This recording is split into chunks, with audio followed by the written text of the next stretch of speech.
thank you very much for joining us today, and very much looking forward for your contribution and your input. So Rhiannon obviously is our presenter today. For those that are unfamiliar, Harrison, we're a global psychometric test publisher.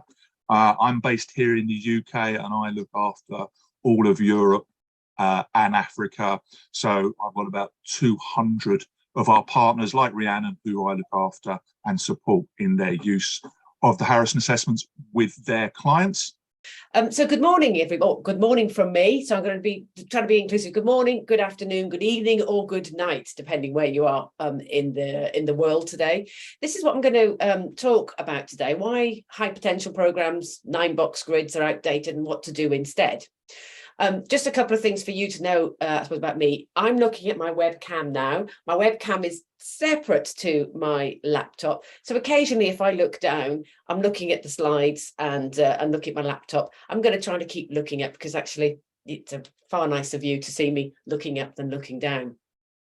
But look, thank you for coming to listen to me today. The number of people that are on the webinar today leads me to believe this is a topic of great interest these days. And that makes me really happy, because I'm really, really keen to talk about talent systems and talent processes and approaches.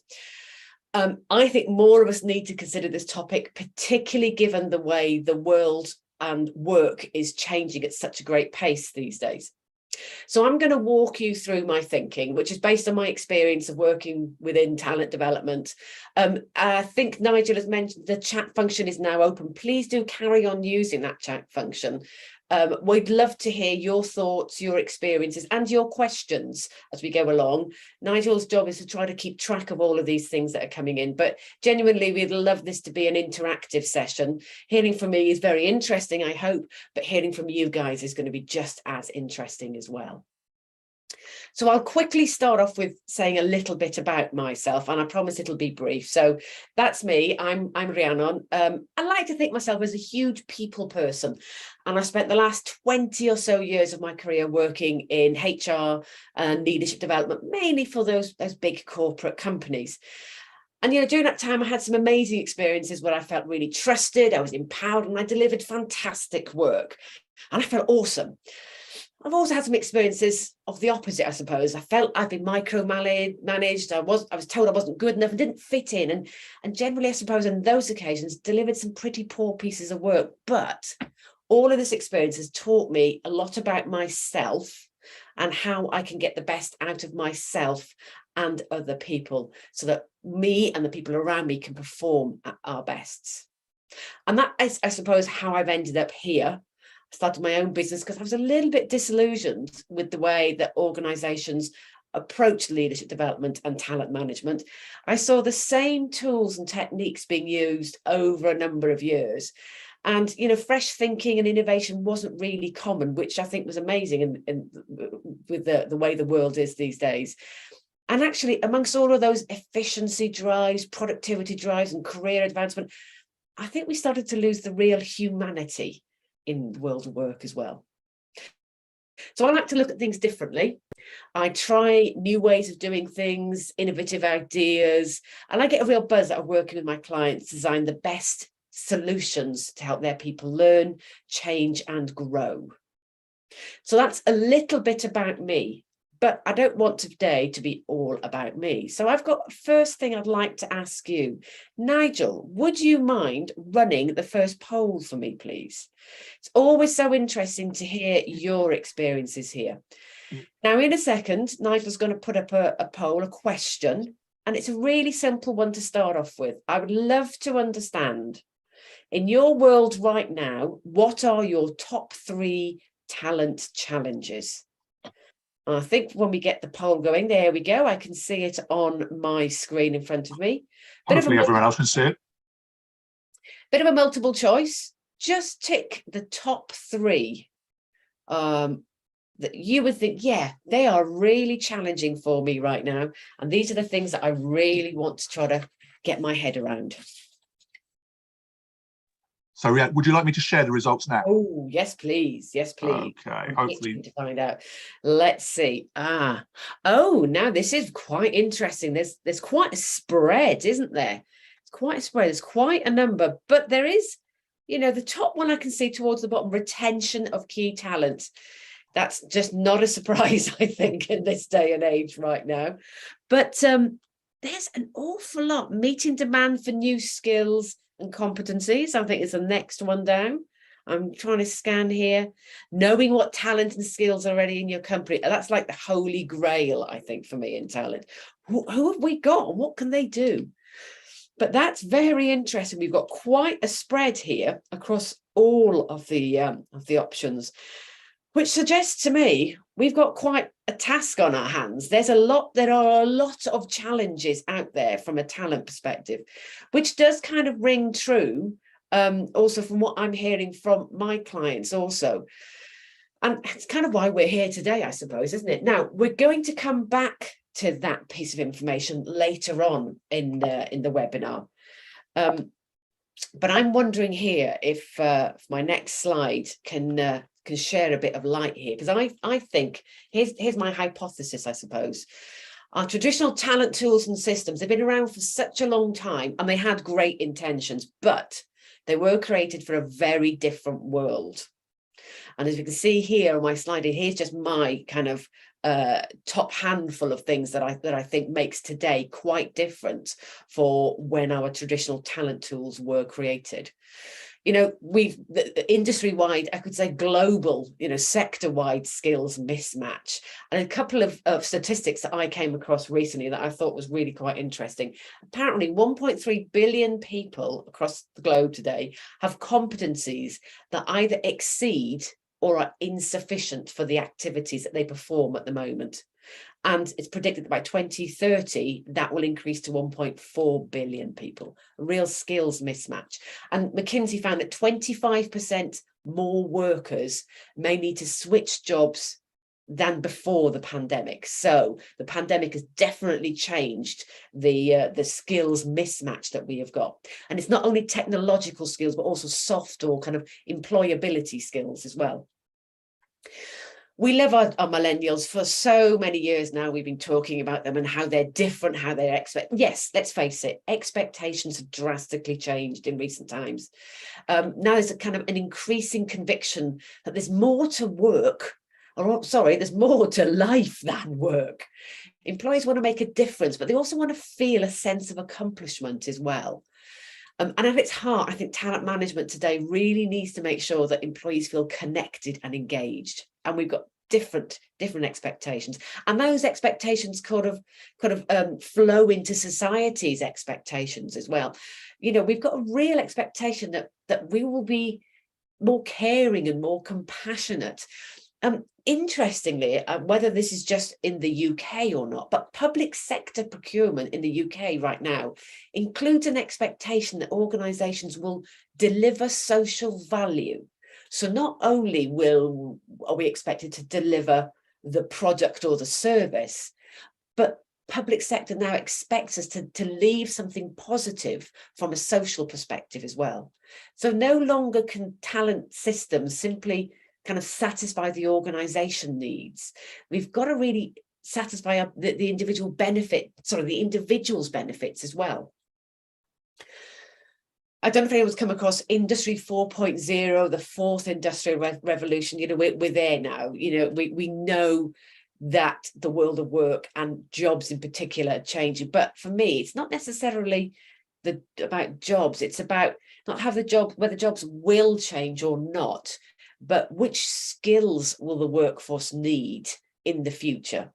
And I find that when I talk to companies about skills changing and skill requirements rather than jobs, suddenly we get so much more creative and find far better solutions to their skills mismatches. War for talent, great resignation, quiet quitting. Do you know what? There's so much has been said about this recently. Key takeaway for me here is that no longer is it an employer's market to choose employees. The balance of power has definitely shifted, and we need talent tools and systems that reflect that too. And we need talent systems and tools that can create, agile teams that can be kind of like, resourced dynamically and changed based on matching these skills that we've got to redeployment opportunities. And all of that is just going to become increasingly more critical. So I don't know, here's my suggestion. Maybe some of the talent challenges that you're experiencing is not because of, but contributed by the fact that we're trying to manage today's realities with yesterday's talent tools. Thank you, Nigel. What talent tools or process, whatever you want to call them, what do you do? What do you use at the moment?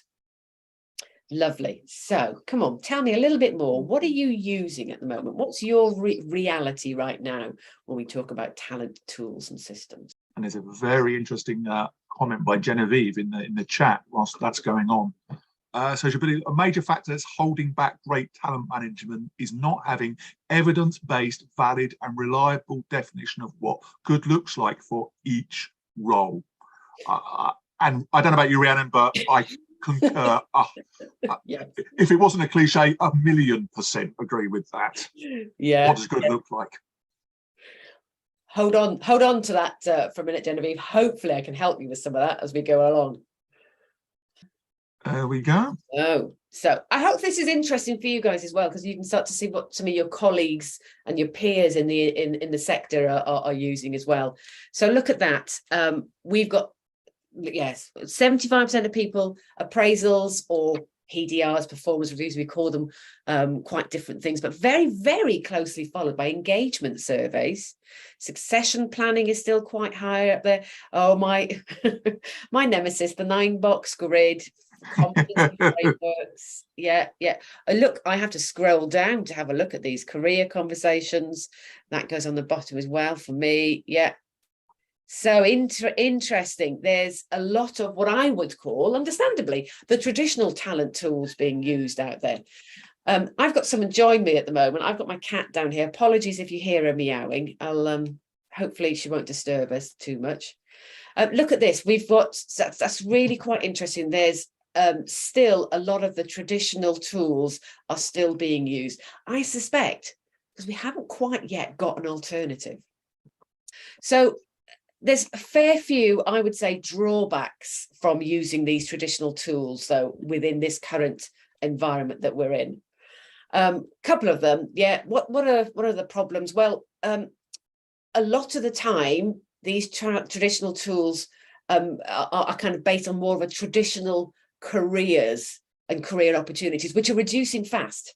We've seen layers of managers being taken out of organizations. Organizations are so much flatter these days.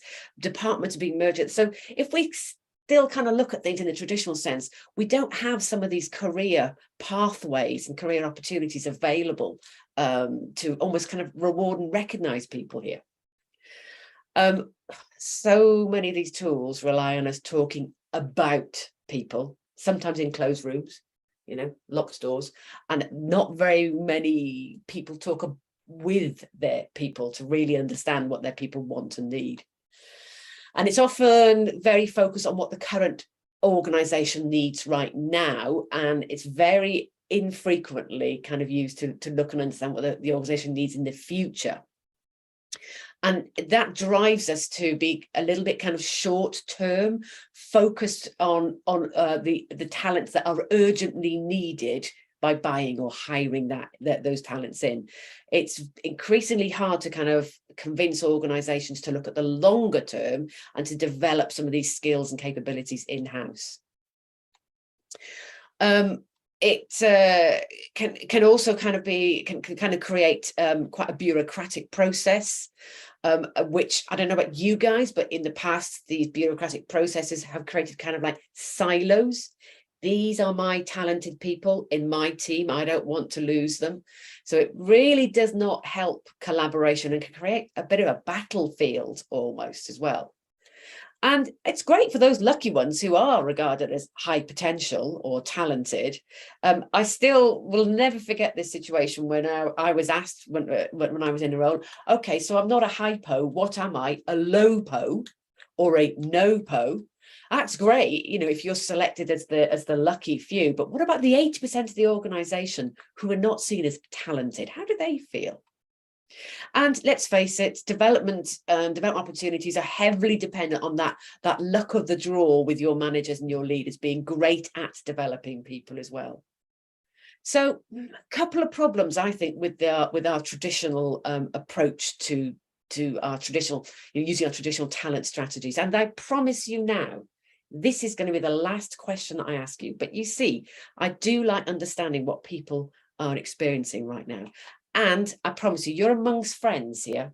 We will not judge you. Thinking about what you've told me about your current difficulties, challenges, your current tools, be really honest.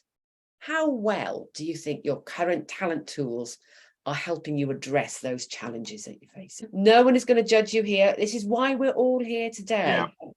Hopefully you kind of are agreeing with what I'm saying so far. It's tough out there right now. Yeah. So I will let you vote there. We'll give the comments a few more moments, but just from a personal experience of 20 years of working with these sort of tools of one sort or other, getting the value out of them, using them properly is often can be a big challenge. It is, isn't it? The rhetoric sounds great. Yeah. But look, we're all practitioners here. The reality is something different. Fair. Do you know what? That's a fair response, isn't it? Yes. Fair, poor, very poor. Listen, I feel like I want to give everyone a big group hug right now. It's really not a problem. Yeah, you're not alone. You're not alone. When I start to talk to clients, that's kind of the feedback that I get as well. We all use these tools because we feel we must use these tools, but actually, are they really helping us? Yeah, maybe not.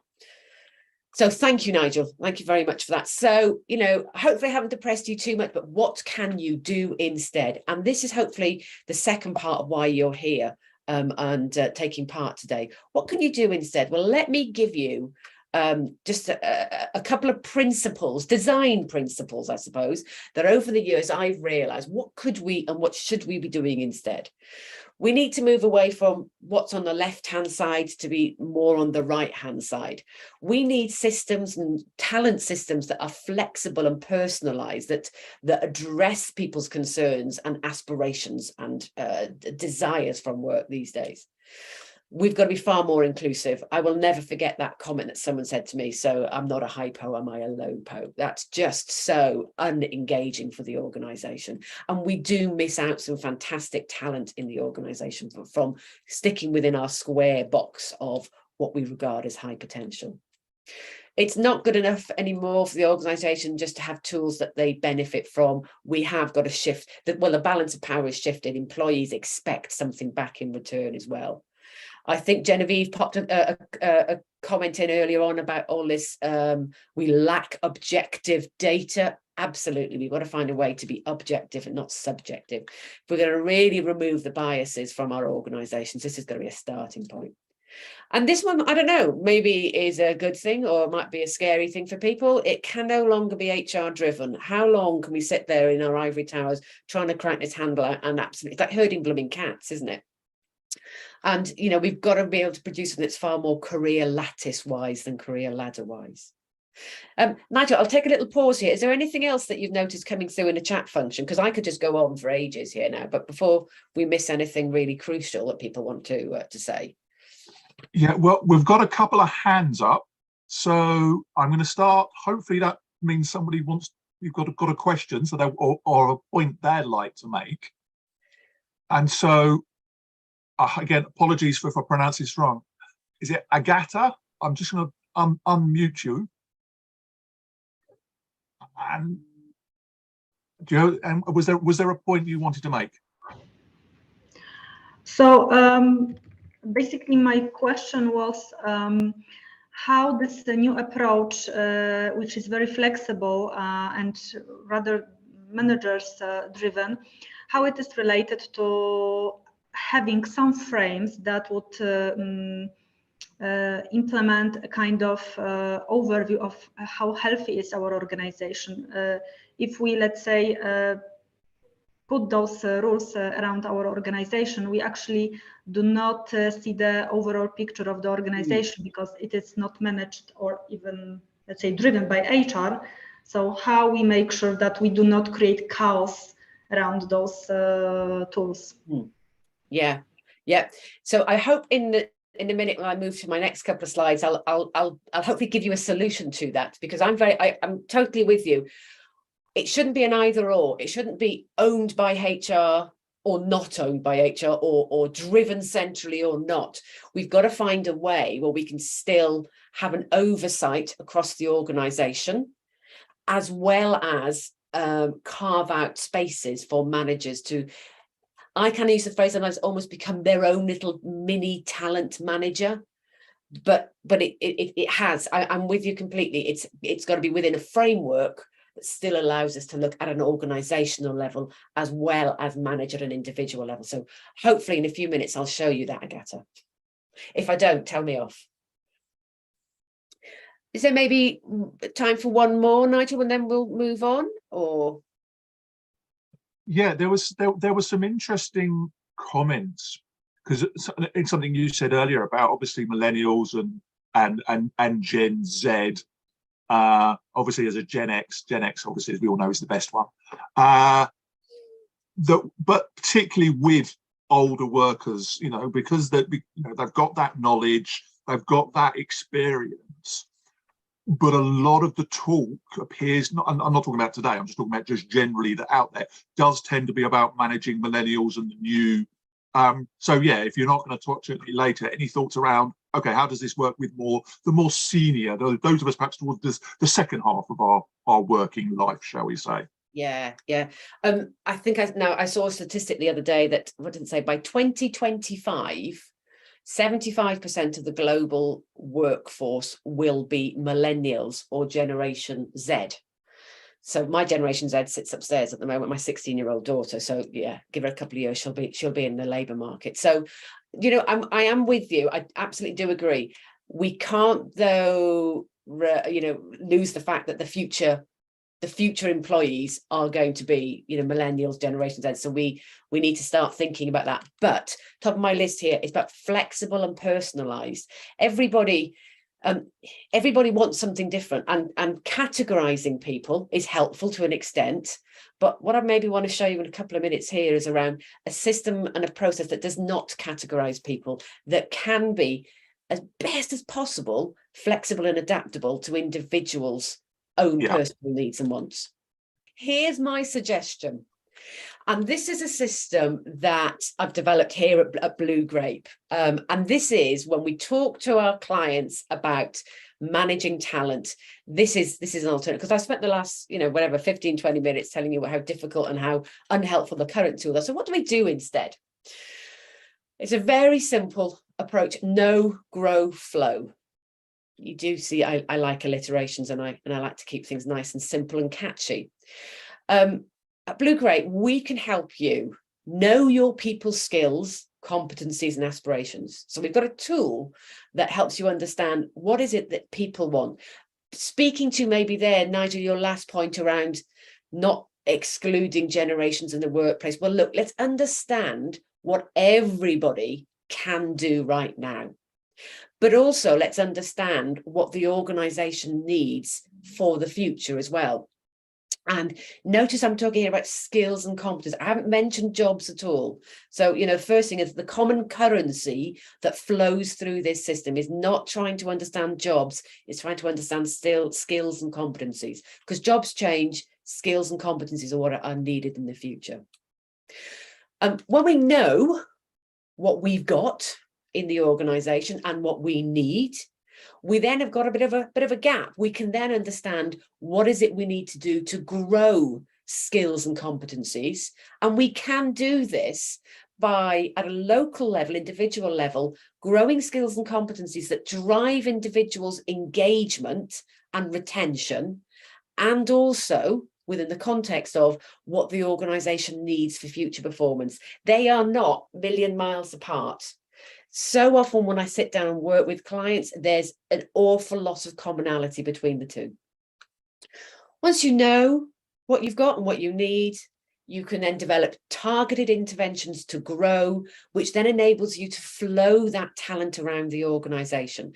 And the concept of flow is matching people to jobs as they arise, or to work or opportunities. And it's the work and opportunities, which is a little bit more nebulous, which is where we see an awful lot more. Jobs don't arise these days. There's secondment opportunities, or there's a project to work on. So it's broadening out that concept of job matching to opportunities, to clients, to secondment. So there's the process in a nutshell. I'll go into a little bit more detail there, because for each part of this process, we've developed a really simple toolkit that we can work with you and you can use in your organization. It's not a 9-box in sight, I promise you. The No Toolkit. So we can help you dive into the details of understanding what your people currently do and enjoy doing, and what their aspirations are. And the kind of things that I think are most important that we measure these days are there kind of on the slide. It's not the technical skills, because those are the things that are going to change and become outdated very quickly. But what we know about human beings is the things that make us innately human, our emotional intelligence, understanding a bit about our personality, what motivates us. If we can understand those skills, competencies, aspirations, characteristics, wow, that's the fuel in our workforce. But again, we've got to understand then what the future needs are of the organization. And here again, I'm just kind of reiterating, this is not about roles, not what are the critical roles, but what are the critical skills. And this is a little bit broader than the traditional approach to succession planning, which normally looks at the kind of the senior levels in the organization. I hate to say this, and so plug your ears if you're a senior professional out there, you're probably not that important. I work for some engineering organizations where the engineers and the engineering skills are absolutely critical. Without those engineers, there is no product in the future. So we'll help you understand what are the critical skills that you have that are needed now and are needed in the future. So you can see you've got supply side on the left-hand side, and you've got a little bit of demand side on the right-hand side going on there. So our No Toolkit then has combined just that. I think, Agatha, your point earlier on, our No Toolkit has combined data analytics at an organizational view. So knowing what we have got and where we have got that at an organizational view at a high level, but also we've got great toolkits that can help you understand what your individuals' skills, competencies, aspirations, and more importantly, what can you do to develop those? Because this is the whole point of the grow phase, is coming up with those development interventions that can grow your organization's skills and capabilities at an aggregate level, but also still satisfy your individual's needs at a local level. And we don't have massive my clients I work with don't have massive budgets to spend lots on training and development. These toolkits, we've been told, can really help target that spend and actually help you win that budget approval by being really crystal clear where your skills and competencies are, where they need to be, so what we need to do to bridge that gap. And that's kind of the grow. So we've got No, which starts off as a little bit of kind of self-awareness. Grow helps us then bridge that gap between where we are and where we need to be. And your final piece in the jigsaw is the Flow Toolkit. And this is the fundamental difference. We're not talking about succession planning, although I do use the phrase succession planning there, because that's the easiest thing for us to kind of relate back to. But rather than our traditional approach to succession planning, where we looked at jobs, and traditionally we looked at the senior people in the organization and we put names in boxes, it's just too static. things change far too quickly these days. And the amount of times I was asked when I worked in-house for some kind of a system where I could advertise secondments for people. Yeah, because these days succession planning isn't about just identifying successors for senior roles in the organisation.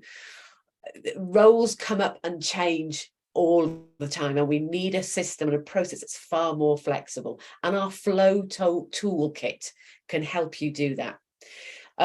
Because we understand about our individuals' needs and aspirations as well, we can start to satisfy their engagement needs because we know what they want, we know the skills and competencies that they've got, and now we can start to match them to jobs, secondments, projects, or even kind of particular clients that might come up. So we're satisfying the needs of the individuals and we're satisfying the needs of the organisation. And again, at all times, our toolkit helps you work individually and also gives you that aggregate view as well. So I've started off with a system rather than started off with individual tools and how we could use our traditional talent tools to make things work. Parked that and recreated a different system. Now that's been pretty challenging and it's taken, you know, a while to get to this point. But a really big enabler for us has been the technology, the talent technology that's out there these days. And it has moved on so much. So to what we find with the underpinning enabler in our toolkit, in the No Grow Flow toolkit, is our talent technology. And we do partner with Harrison because we do find that the Harrison system gives us this focus that we want on skills rather than jobs and gives us the data and the analytics. It's really reinforcing our belief that we should be understanding individuals, not putting individuals into boxes or typecasting them, really understanding what the individual's needs, wants and desires are. Absolutely, a good piece of talent technology should give you that data that you can make objective decisions, not subjective decisions. We just can't carry on anymore using our gut feel or what a manager feels somebody else is good or not good at or good for. I love the fact as well about creating and keeping rather this common currency end to end from the talent cycle. So that's why we talk about skills and competencies, because we can identify skills and competencies right at the very start of the talent acquisition process and use the same common currency to help people grow into roles, move between roles, grow different skills, because we're talking about the same common currency that runs all the way through. It's a simple and scalable system as well. It gives us an organizational and an individual view. And all of this is very much around driving that mutual benefit, which we know is really important for millennials. But actually, it's a breath of fresh air, I would say, for someone like me as a Gen X, and I'm sure baby boomers as well. We actually get something given back to us rather than just what the organization needs and wants us to do. All sounds really great. And do you know what? I am going to be really honest here, as well as what I would say you know, our No Grow Flow system will enable you to do. To really take advantage of that, we still need to focus on our leadership capability. So irrespective of the talent tools that you use, unless you do have capable leaders that understand the reason for managing their talent with the skills and capabilities to do that, to have those conversations. And that's the other part of these adult conversations. I very much still see a place for the appraisal or performance management process that runs all the way through the No Grow Flow philosophy as well. But rather than our annual appraisal, this is very much around ongoing, more informal check-in conversations where these discussions and these conversations using the No Grow Flow tool happens. So Nigel, I've done another big piece of, well, here's a potential solution. Before I wrap anything up, are there any other questions or comments that are coming through that be worthy of sharing? Yeah, there's lots of really Really good stuff going on in the chat. And here's one directly to you. So I'm going to read it out from Heidi Carter. You talked to being inclusive and the importance of strong underpinning as we move into Black History Month. How does your system methodology take into account being anti-racist and I assume all other forms of prejudice? So, right, well, I would say it's because it focuses on the individual's skills, competencies, aspirations, capabilities. The whole system in its entirety doesn't know who that person is, doesn't know the gender, the race, the color, doesn't know. It just describes this person, and these are the skills and the competencies, and these are the things that they enjoy doing. Now, that I think is fundamentally different because we've got objective data there rather than a subjective feeling or perception of a manager who has maybe viewed, if you're lucky, has viewed or watched an individual and drawn conclusions about their ability or their potential. There's absolutely no subjectivity there. It's objective data that starts and ends from the individual themselves.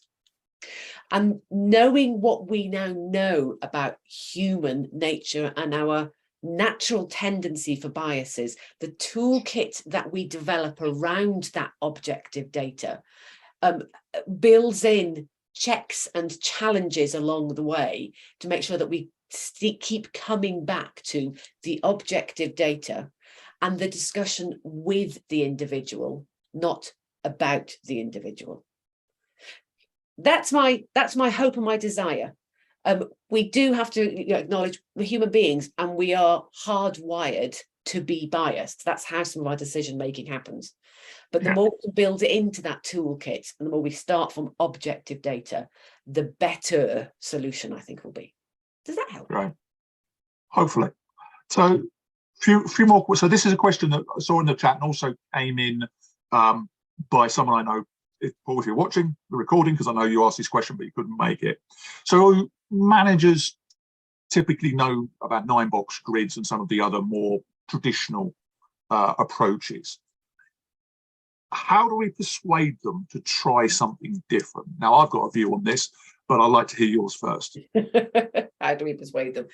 Right. Well, my experience has been managers are increasingly frustrated with the 9-box grid, not just that, but our traditional talent tools, because of the rules that we make them sit within and when we do it and how we do it.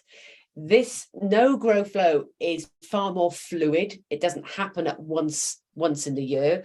It can happen. You take no grow and flow together or separately. It's very, very flexible at that. And there's an absolute role for the manager there. You're enabling, you're giving managers access to the data that they really want about their team members, which is who likes doing what, who wants to do what, and where do they want to develop. It's tangible, it's real data. Whilst at the same time, you're getting your aggregate data about the organization that you can use to make more kind of macro level decisions. And that's how I find managers actually are more bought in, because it's like, oh yeah, this is something that actually helps me as a manager rather than goes off into a little spreadsheet somewhere and I never really see anymore. Yeah. Absolutely. And that links with some of the comments that we've had on here quite a lot about the importance of evidence and you know, the data and, you know, the evidence. But also, and this is now I'm going to put my commercial hat on of, you know, 20 years of commercial experience with lots of different talent development solutions. How is this going to enable managers to achieve the organizational outcomes? You know, most organizations, that's how to do it. Most organizations, you know, if they're commercial, they're interested in revenue, they're interested in client acquisition, client retention, and all those kind of things. Particularly if we're talking, if it's a, you know, if you're a big company, it's a big project. How do we get the CFO to sign off on budget? Well, the board and the senior leadership talk about those hard metrics. how is this going to enable the company to achieve those hard metrics? If you can make that link, the purse strings are much more likely to be re-released. You know, you're absolutely spot on. Yeah, and you know, I moved forward to this, which is basically my final slide. So you'll stop here with me now, I promise. But look, how do we convince? How do we make a difference? Well, look, at the start, I asked you what were your challenges, and these were the selection that I kind of gave you, because, and yes, they were deliberate, because this is what I hear from my clients. So this is what I hear from organizations as the commercial problems that they're facing. There is no way we can get revenue, we can launch that new product, we can expand into that market if we don't have the people behind us to be able to do that. So knowing what skills and talents are already in your organization, knowing how you need to develop them, if you do, to get the skills and competencies that you need in the future. Do you know, I designed this system from exactly probably being in the space where you guys are now, in a commercial organization, where I was challenged that this 9-box grid, well, what difference are you making? I started with these principles, and these are the principles, these are the challenges that this system can directly address for you. It can help you retain people because you know what those people want, but in the context of what the organization also wants. It can help you attract, it can help you retain. You'll know how and who to fill the vacancies as and when they arise internally. It's kind of built, I suppose, Nigel, I'm saying, with those commercial problems in mind, whereas some of our traditional talent tools, they weren't. They were built to build a system. And you know what? The world has moved on so much from then. Yeah. So there you go. I hope this has been of interest to people. I do wonder, could No Grow Flow help you? I would love to connect with anybody who has got an interest. I know, Nigel, you're going to say a few things in a minute as well, but yeah. I just wanted to leave my contact details there. Be lovely to connect and even carry on with just a conversation about the challenges that you guys are facing as well. Great. So, Rhiannon, that was fantastic. Thank you very much. I think the level of engagement, particularly in the chat, is telling. So we will be recording this, so please reach out if you want a copy of the recording, or if you're just generally interested. But first place to go, obviously, if someone's specifically invited you, if one of the partners from Harrison did invite you, please reach out to them. If not, feel free to connect with me on LinkedIn, connect with Rhiannon, reach out to us, and we can find the best person to have any conversations. Thank you very much for joining us. It's 10:02, so we're bang on time. Appreciate all your engagement, and for those of us, have a good rest of the day, or enjoy your evening for those who are a bit further east.